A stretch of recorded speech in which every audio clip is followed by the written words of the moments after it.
வணக்கம். இன்று பருப்புசிலி செய்முறை பார்க்கலாம்.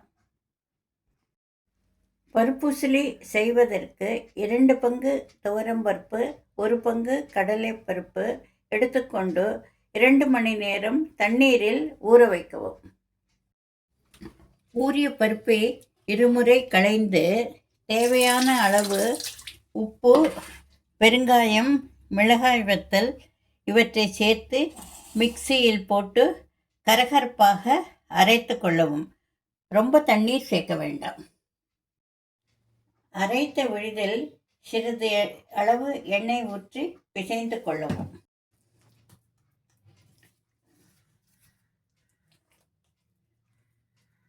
இன்று வாழைப்பூ பருப்புசிலி செய்ய போவதால் அதையுடன் தேவையான அளவு உப்பு சேர்த்து பருப்புடன் குக்கரில் வைக்கவும்.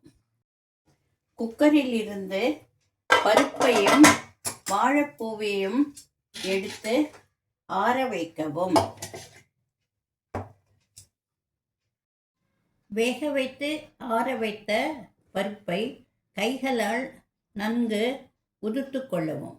கைகளால் உதிர்க்க முடியாதவர்கள் மிக்சியில் பல்ஸ் மோடில் போட்டு உதிர்த்து கொள்ளலாம். இப்போது பருப்பை நன்கு உதிர்த்தாகி விட்டது. வேக வைத்த வாழைப்பூவை நன்கு பிழிந்து தண்ணீர் இல்லாமல் எடுத்துக்கொள்ளவும். அடுப்பை பற்ற வைத்து ஒரு இலுப்பச்சட்டி போட்டு தேவையான அளவு எண்ணெய் விடவும். எண்ணெய் காய்ந்த பின் கடுகு, உளுத்தம்பருப்பு போடவும். கடுகு வெடித்த பின் உதிர்த்து வைத்த பருப்பு கலவையை கலக்கவும். சற்று வதக்கிய பின் பிழிந்து வைத்துள்ள வாழைப்பூவை போடவும்.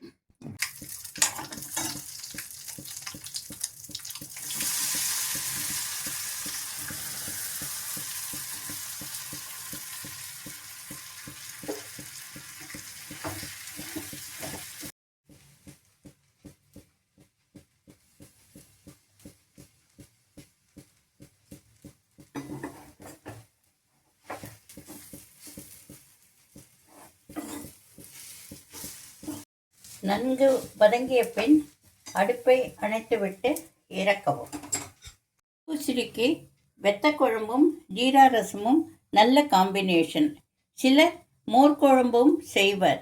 இதே முறையில் பீன்ஸ் பருப்புசிலி, கொத்தவரங்காய் பருப்புசிலி செய்யலாம்.